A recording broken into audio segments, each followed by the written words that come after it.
Hello guys and welcome to a new brand video. In today's tutorial, I'm going to show you how to remove end-to-end encryption in Messenger. So make sure to watch the video to the end and follow these simple steps. So the first thing you will need to do is to go to your Messenger and make sure that you are logged into your account. After that, you will need just to go to any conversation where you want to remove the end-to-end encryption. And as you can see, I'm here on the end-to-end encryption.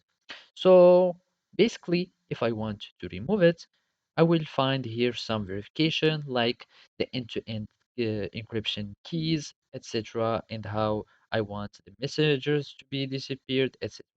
And basically, to just and remove end-to-end encryption, you will need just to start like sending messages. And here you will find this messages. For example, let's just send a test. And basically, this is a new whole conversation that is on the end-to-end encryption. As you can see, there is a notification or there is this message box that says end-to-end encryption. But you need just to remove this conversation and you will have your end-to-end encryption that will be removed since I have this same conversation but on the regular conversation.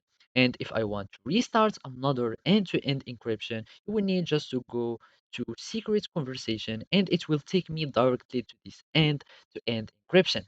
And by that, I will be able to switch from the end-to-end to the regular encryption easily on Messenger. So let's go again, the same person, and we go here and we start go to secret messages. As you can see already, like the messages has been deleted, and I can start another message test, for example, and I'm having the end-to-end encryption that has been removed just by deleting the end-to-end conversation.